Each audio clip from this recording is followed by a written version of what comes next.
je vous invite à vous lever. On va lire la parole de Dieu, localisée dans Philippiens chapitre 2.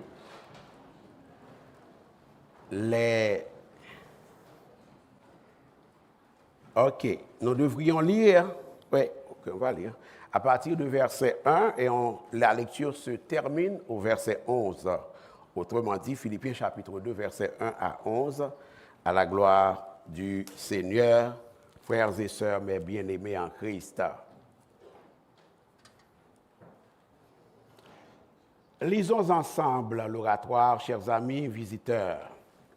Si donc il y a quelque consolation en Christ, s'il y a quelque soulagement dans la charité, s'il y a quelque union d'esprit, s'il y a quelque compassion et quelque miséricorde, rendez ma joie parfaite, ayant un même sentiment, un même amour, une même âme, une même pensée. Ne faites rien par esprit de parti ou par vaine gloire, mais que l'humilité vous fasse regarder les autres comme étant au-dessus de vous-même. Que chacun de vous, au lieu de considérer ses propres intérêts, considère aussi ceux des autres. Ayez en vous les sentiments qui étaient en Jésus-Christ, lequel, existant en forme de Dieu, n'a point regardé comme une proie à arracher d'être égal avec Dieu, mais il s'est dépouillé lui-même en prenant une forme de serviteur, en devenant semblable aux hommes et ayant paru comme un simple homme. Il s'est humilié lui-même, se rendant obéissant jusqu'à la mort, même jusqu'à la mort de la croix. C'est pourquoi aussi Dieu l'a souverainement élevé et lui a donné le nom qui est au-dessus de tout nom, afin qu'au nom de Jésus, tout genou fléchisse dans les cieux, sur la terre et sous la terre, et que toute langue confesse que Jésus est Seigneur, à la gloire de Dieu le Père. Dès le Seigneur bénir sa parole, rassoyez-vous, chers frères et sœurs, mes bien-aimés en Christ.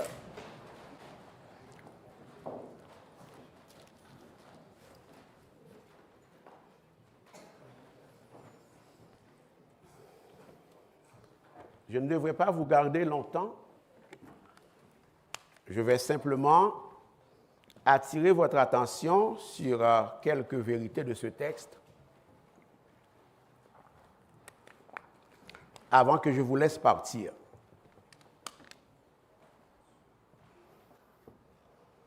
Vous connaissez assez bien ce passage de l'Écriture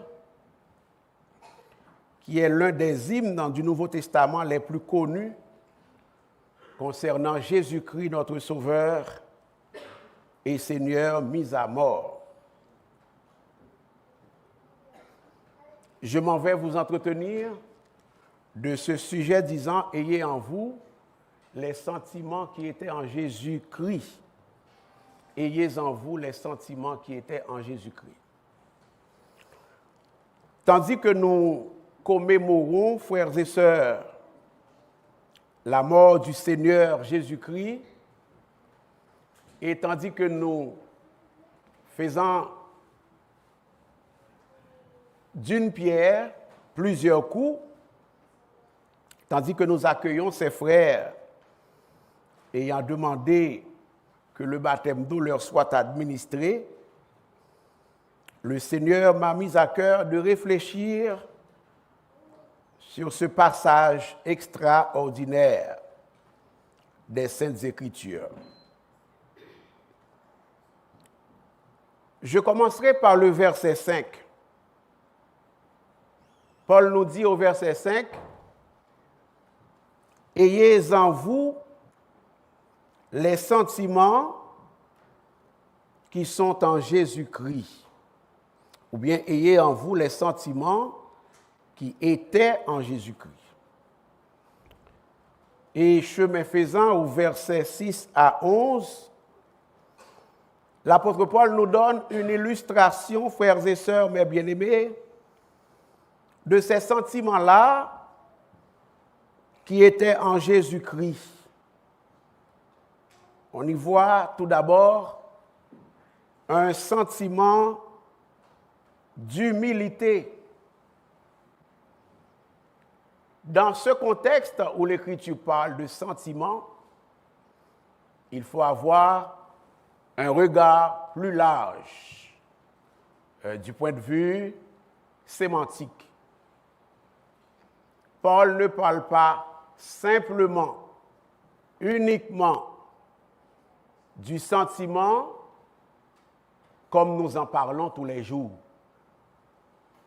Certes, il parle de sentiments, mais il parle également et surtout de penchant. Il parle d'attitude. Il parle de comportement.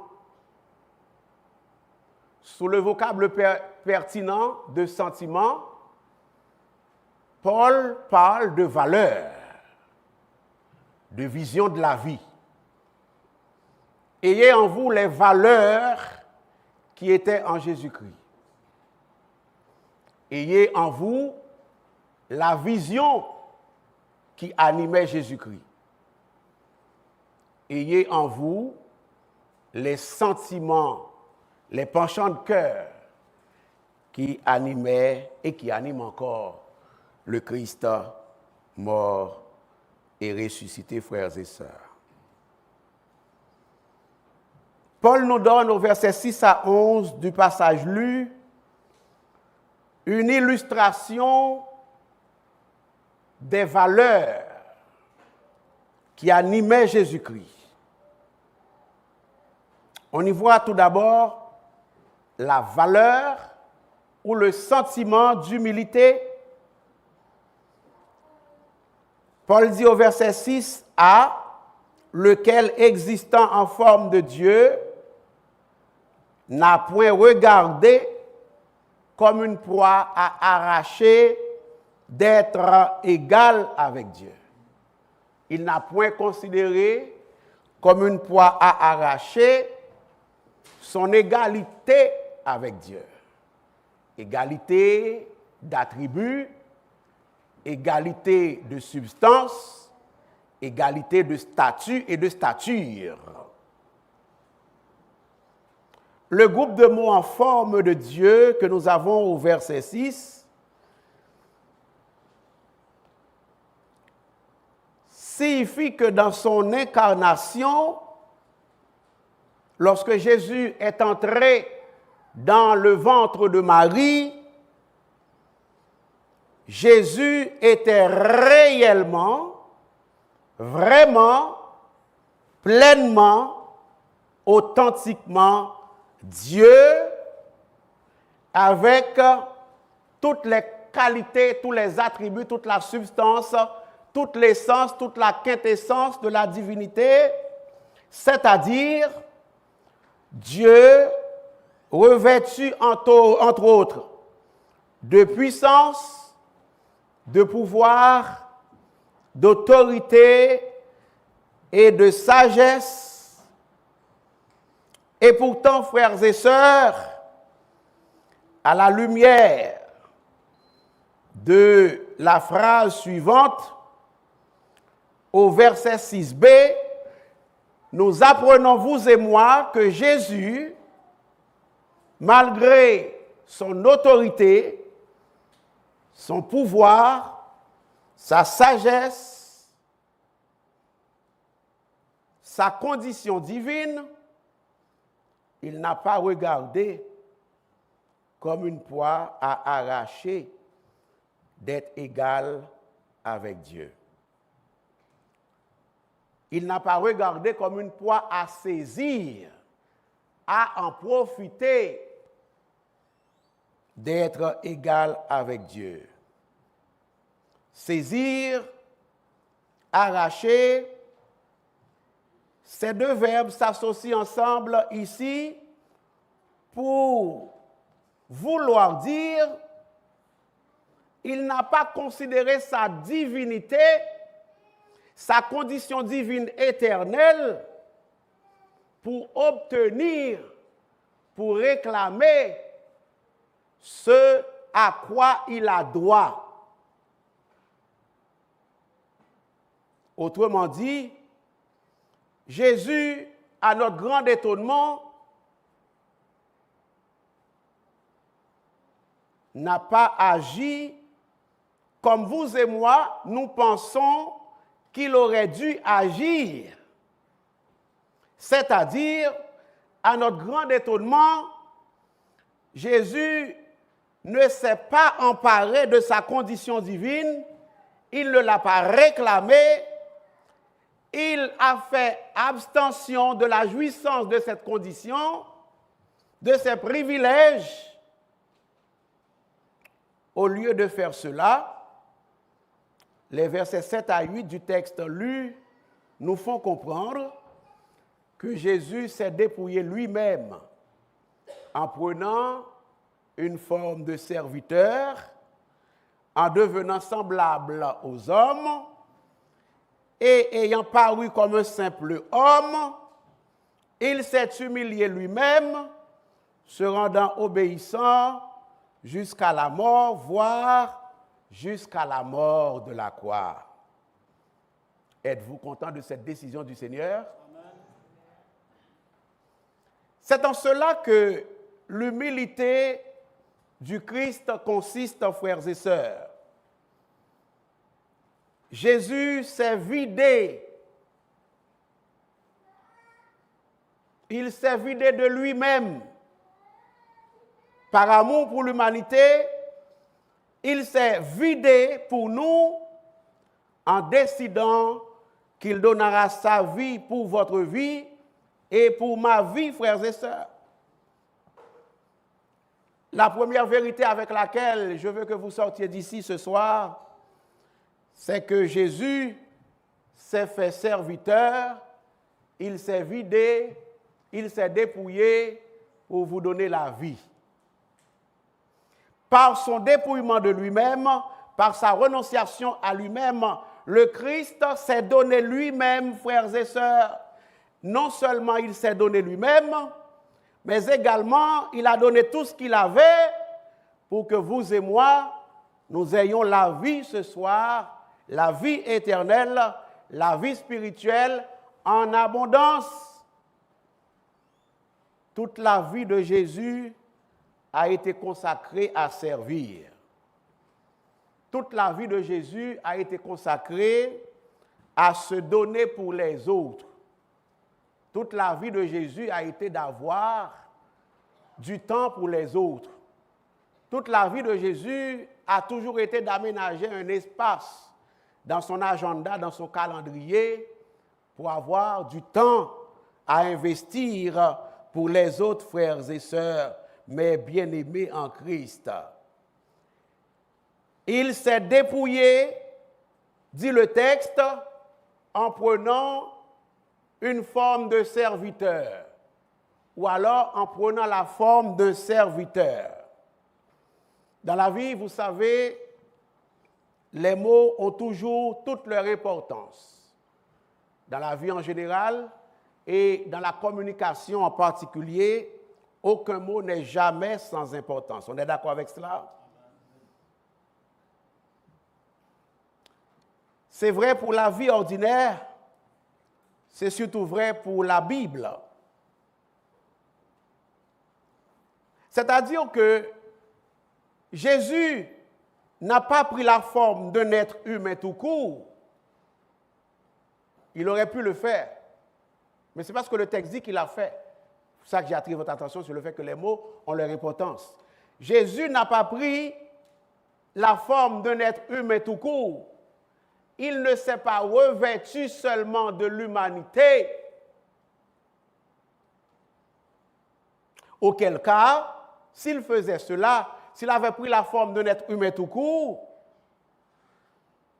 il serait dit par exemple que Jésus a pris la forme d'un être humain remarquable. Jésus n'a pas pris la forme d'un être humain riche. Jésus n'a pas pris la forme d'un être humain puissant. Jésus n'a pas pris la forme, n'a pas revêtu un être humain privilégié, un être humain nanti. Il s'est plutôt dépouillé en prenant la forme d'un être humain pas ordinaire, mais très ordinaire.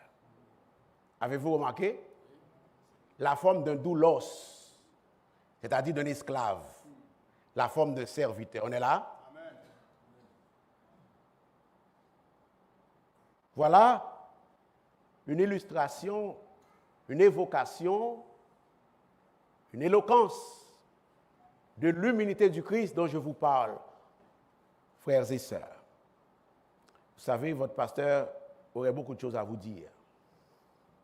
On y revient, mais on ne sera pas long. C'est promis ferme dans le Seigneur et par sa grâce.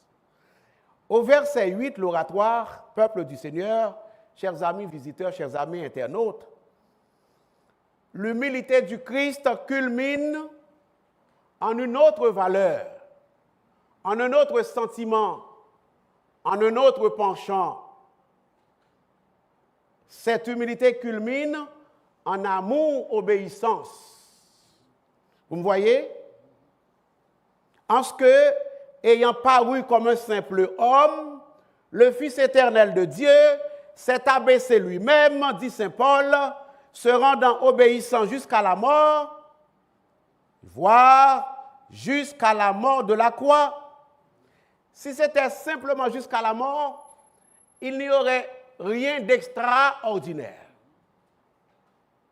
Ce qui fait la valeur de la mort christique, c'est le fait que ce soit une mort au calvaire, une mort par crucifixion. Est-ce qu'on est là?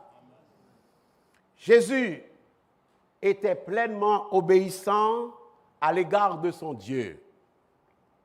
Jésus était pleinement loyal, intègre, fidèle, constant à l'égard de son Dieu.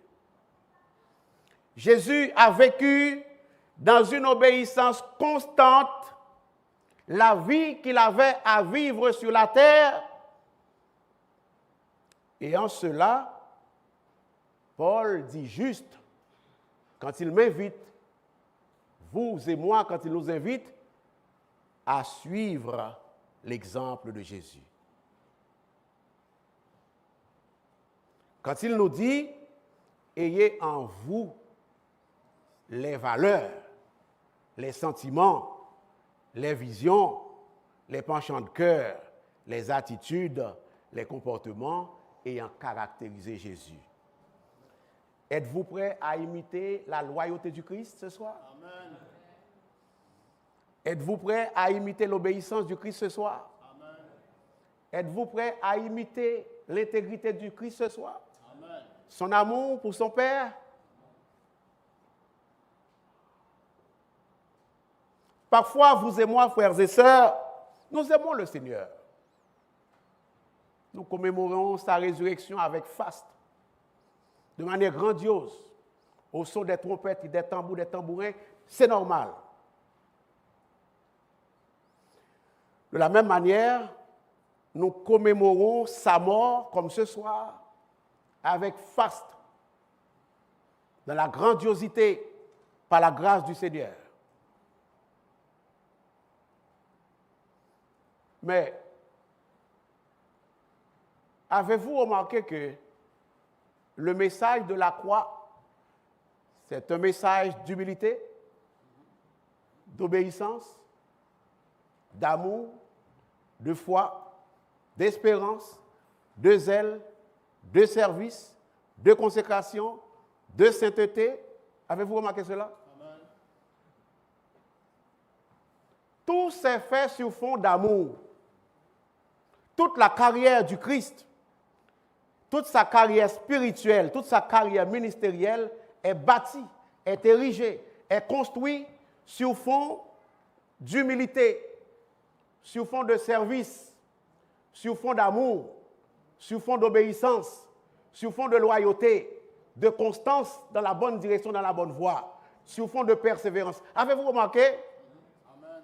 Il s'est humilié quand il devait entrer dans le ventre d'une jeune adolescente d'environ 14 à 17 ans, la Vierge Marie.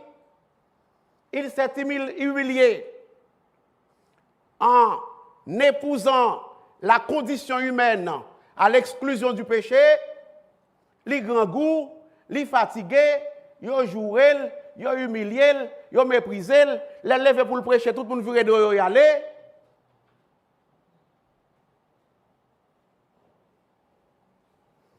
Dans la chambre haute, on l'a vu, il y a un dimanche de cela, il s'est humilié en lavant les pieds de son caucus.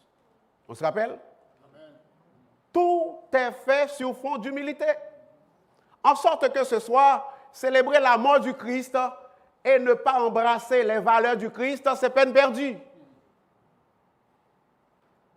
Peine perdue. Je ne suis pas ici ce soir pour moraliser personne. Mais je vous le dis, célébrer la croix et ne pas vivre les valeurs qui ont conduit le Christ à la croix, c'est des coups d'épée dans l'eau.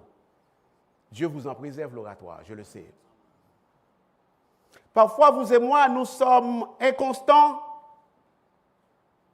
Un jour, nous nous intéressons à Dieu, à ses valeurs, à sa vision, à sa cause, à son Église, à la prière, à la lecture de la parole de Dieu, à la présence à l'Église, à l'exercice du Saint-Ministère. Un jour, nous voulons faire ce que Dieu veut, et un autre jour, pour une raison que personne ni nous-mêmes ne peut expliquer, mais le diable le sait, la raison, Dieu le sait, la raison. Bien que nous sachions ce que Dieu veut,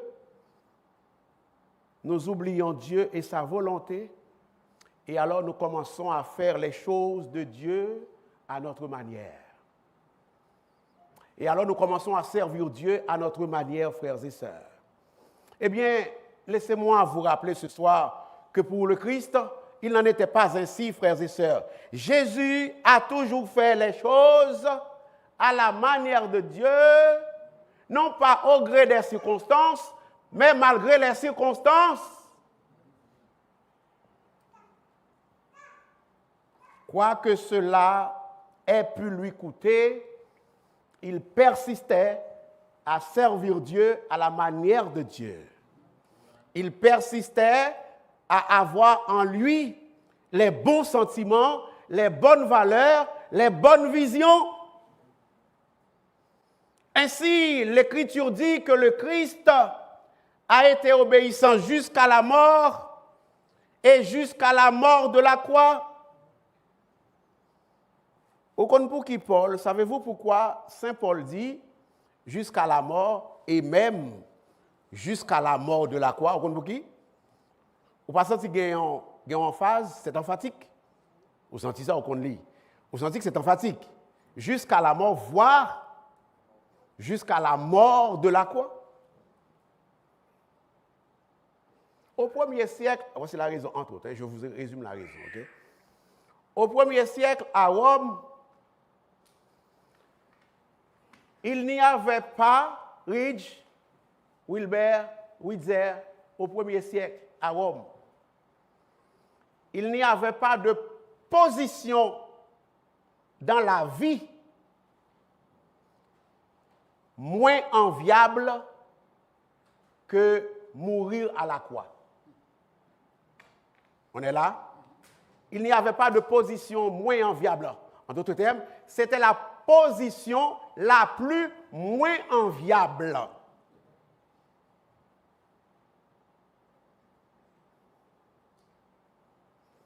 La croix était humiliante au 1er siècle, entre autres parce que la croix était réservée aux criminels notoires, aux esclaves rebelles, aux bandits de grand chemin. Incidemment, d'après la loi romaine, un citoyen romain ne pouvait pas être condamné à la crucifixion. C'était indigne d'un citoyen romain. Et pourtant, l'oratoire, peuple du Seigneur, Jésus, dans sa vision du service, dans sa vision de la vie, compte tenu des valeurs, des sentiments qui l'animaient, il a cru bon de prendre la décision. Il n'a pas été victime. Il a cru bon de prendre la décision d'être pendu à la croix. Autrement dit, Même si on a monde passé, même si on a monde dit je t'aime pendant la journée en 20 fois, il n'est pas capable de passer Jésus de Nazareth. Vous entendez ça, nous là? Dit-il mourir pour essayer de mourir pour. Pas même mourir sous la croix, non? Juste mourir pour. Ouais. Et on sent l'illustration qu'on va les gens enterrement, tout le monde a vu la petite fleur, et puis, mes pieds, mais a blagué fier. Yo peur pour tomber avec dans toi avec vous. Yo pas voulu tomber dans toi à tout. Mais Jésus lui, il vous aime, ça va? Amen. Sans compromettre sa majesté, sa divinité, sa gloire, sans compromettre sa stature et son statut, sans compromettre sa sainteté absolue et éternelle, Jésus a accepté de descendre au plus bas niveau qui soit pour te relever toi et pour me relever moi. N'est-ce pas merveilleux, frères et sœurs? Il n'y a pas de condition trop basse, il n'y a pas de position trop vile, trop profond vers le bas, où Christ ne soit pas prêt à descendre pour remonter avec toi.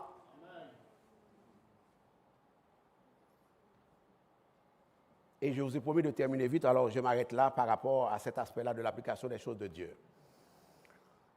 Puis nous arrivons au verset 9 où Saint Paul nous dit « C'est pourquoi Dieu l'a souverainement élevé. » On va attendre dimanche matin, on va attendre dimanche matin pour nous parler de ça. Dieu l'a souverainement élevé et lui a donné le nom qui est au-dessus de tout nom, afin qu'au nom de Jésus, tout genou fléchisse dans les cieux, sur la terre et sous la terre, et que toute langue confesse que Jésus-Christ est Seigneur, à la gloire de Dieu le Père. Laisse-moi vous dire ceci, à savoir que dans les Écritures, dans la Bible, dans la parole de Dieu, la véritable humilité mène toujours à l'élévation. L'authentique humilité mène toujours à l'approbation. La véritable humilité mène toujours à la gloire. La véritable humilité mène toujours à l'honneur. La véritable humilité mène toujours à l'exaltation. La véritable humilité mène toujours à la justification. Amen. Un genre de Dieu qui dit, écoutez, ce gars-là est mon gars. Un genre de Dieu qui dit, écoutez, cette fille-là, c'est ma fille. Dieu n'a pas fait Dieu Christ. Lorsque Saint Paul nous dit ce qu'il dit ici, le Christ n'a pas subi de promotion. Le Christ est reconnu comme un combattant vainqueur. Est-ce qu'on est là, frères et sœurs?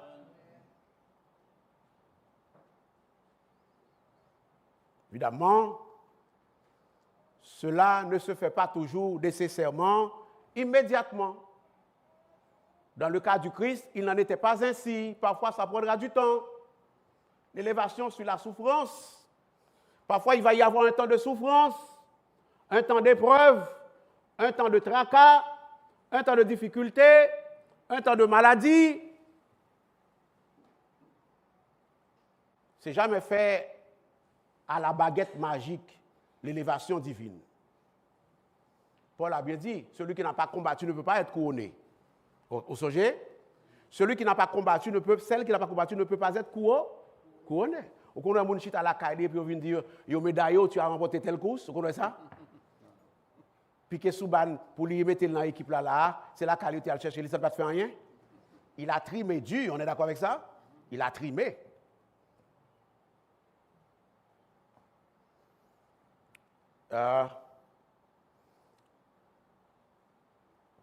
Laissez-moi vous dire ceci.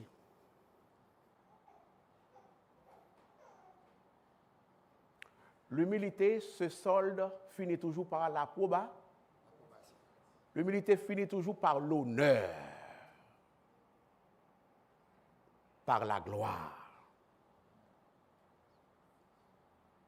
À travers l'exaltation du Christ, à travers l'élévation du Christ, le Dieu éternel, tout-puissant et trois fois saint, fait ce qu'il fait toujours, fait ce qu'il aime faire, à savoir élever les humbles, élever ceux qui s'abaissent. Laissez-moi vous dire ce soir, il y a probablement certains d'entre vous ici qui traversent un temps de sacrifice profond, un temps éprouvant, un temps douloureux, un temps amer. Peut-être. Il peut s'agir du fait de prendre soin d'un enfant. Il peut s'agir d'un ministère qu'on a traîné. Il peut s'agir d'une carrière qu'on a traîné. Il peut s'agir d'un mari qu'on a traîné, d'une madame qu'on a traîné. Il peut s'agir d'un pasteur qu'on a traîné. Il peut s'agir d'une fidèle qu'on a traîné. Merci l'homme de Dieu. Peut-être.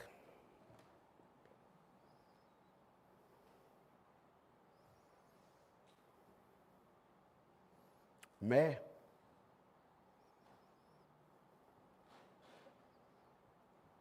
si vous faites tout cela dans l'humilité, Dieu va vous élever. Amen.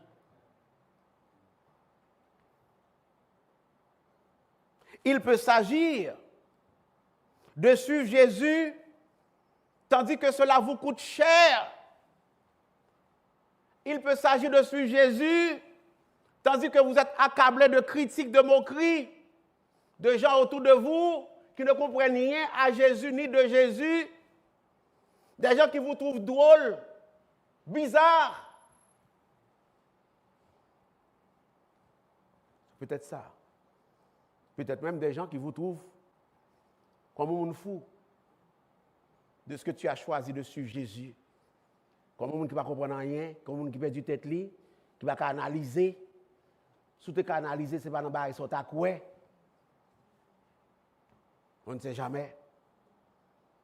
Si c'est le cas, sachez que vous êtes dans votre période de sacrifice. Vous êtes dans votre période d'humilité. Vous êtes dans votre période d'abaissement, premièrement.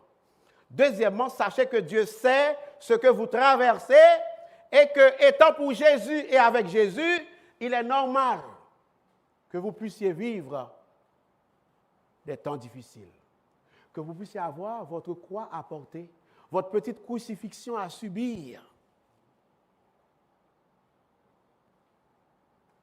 Cependant, sachez aussi et surtout que de même que Dieu a élevé Jésus, il vous les élèvera aussi au bout de tes souffrances. Amen. Comme Jésus est descendu au plus bas pour monter, vous descendrez bas, certes, mais vous monterez haut par la grâce de Dieu. Amen.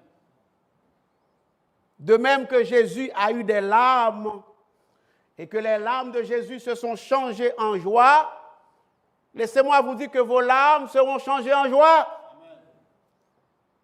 De même que la défaite de Jésus s'est transformée en justification, votre défaite se changera aussi en justification. Dieu vous approuvera.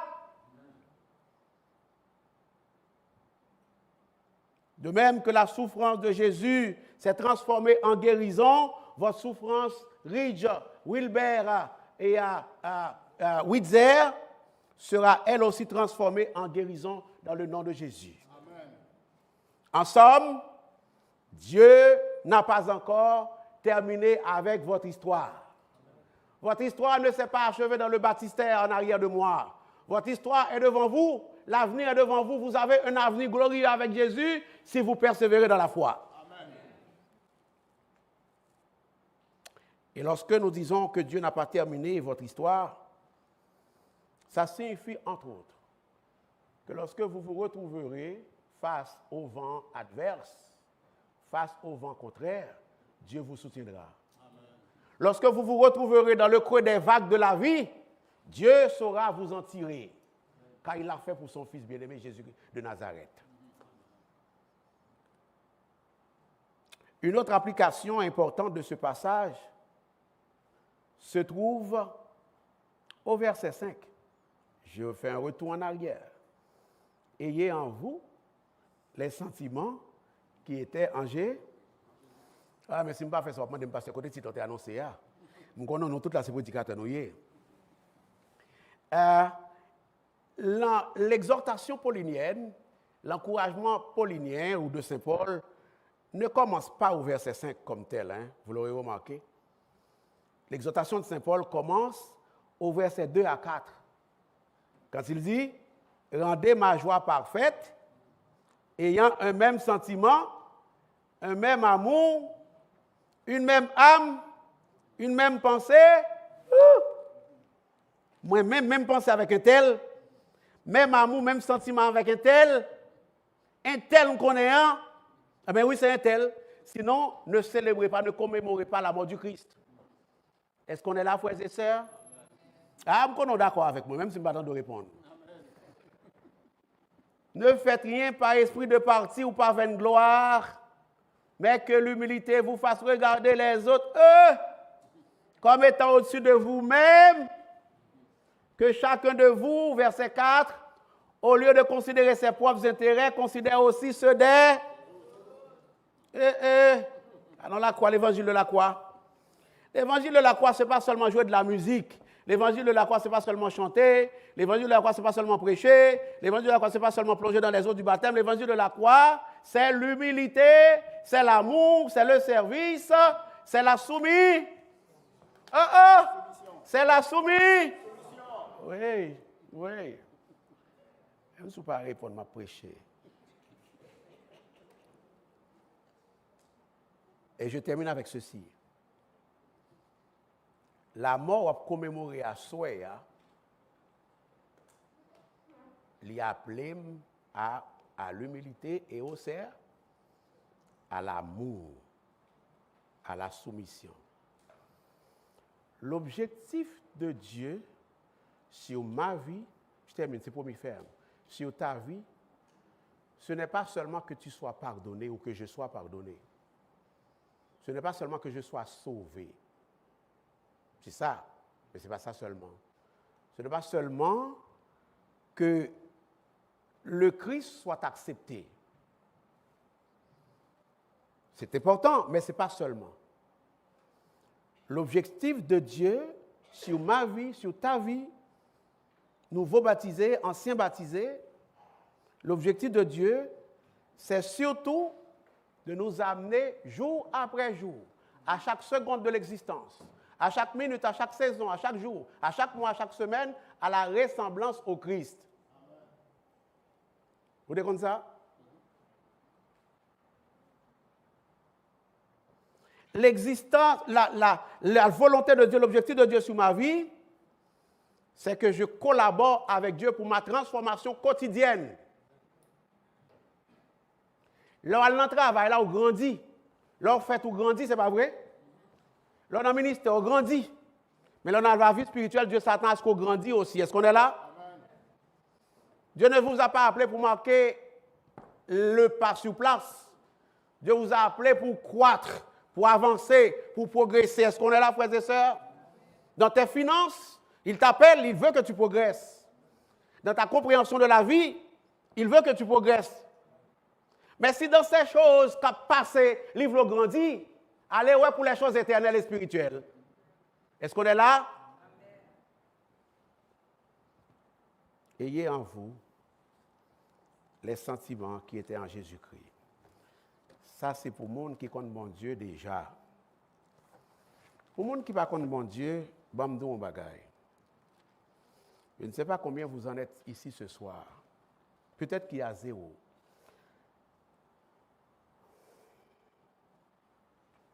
Même si je ne parle pas ça, là, ce n'est pas grave. Voilà la caillou. C'est Luc, chapitre 23, versets 35 à 42. Le Christ, le soir, la nuit de sa crucifixion, n'était pas seul. Il y avait 2 hommes, de part et d'autre de lui, dont l'identité n'est pas révélée. Et le motif pour lequel il était là n'est pas révélé non plus. Pas de monde qui connaît pour qui ça était là, ni pas de monde qui connaît non yo. Mais les évangélistes s'accordent à nous dire qu'il y en avait 2 gars à côté de lui. On est là? Dans 2 messieurs qui étaient sous côté Jésus, il y en avait un qui est passé de la croix au paradis et un autre qui est passé de la croix à l'enfer. Le texte est là pour nous montrer que celui qui est passé de la croix à l'enfer, c'est celui qui s'en prenait à Jésus, qui blasphémait le roi des rois, qui se moquait du roi des rois, qui insultait le roi des rois. Texte là, ok, Wali Lakayo. Et puis l'autre là, bandit de grand chemin, qui passait de la croix au paradis, c'est un qui reconnaît étal. Qui dit, moi, avant nous là, pour ça nous fait. Mais monsieur, ça va faire rien lui-même. Est-ce qu'on est là? Amen. Et puis, il y a un peu de bagage à dire là, mais je vais montrer. D'abord, il reconnaît et. Non, il reconnaît son nez. Il reconnaît son péché. Je vais te dire, c'est un peu plus efficace, mais ça va. Et puis, l'elfin dit ça. Donc, le premier bagage pour nous besoin pour sauver, pour que la vie éternelle, c'est qu'on reconnaît péché. Deuxième bagage, il dit, mais cet homme n'a rien fait pour être là. Est-ce qu'on est là? Donc, il reconnaît la sainteté de Jésus. Est-ce qu'on est là? Il croit en l'innocence de Jésus. Troisièmement, il dit, l'homme en royaume songez.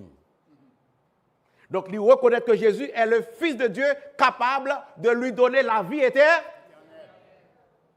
En sorte que, si il y a un monde parmi nous là, qui peut qu'on ait Jésus ça dans la vie, vous avez 3 bagages pour faire. Si tu veux recevoir Jésus. Tu n'as pas d'argent à payer. Tu n'as pas de sacrifice à faire. Tu n'as rien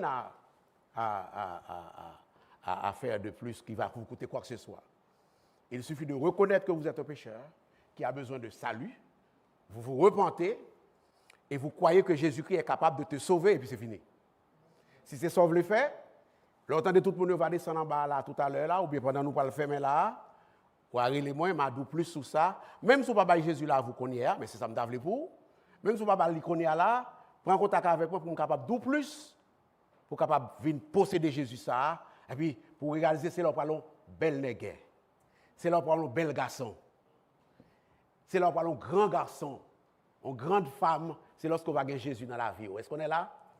Soyez bénis.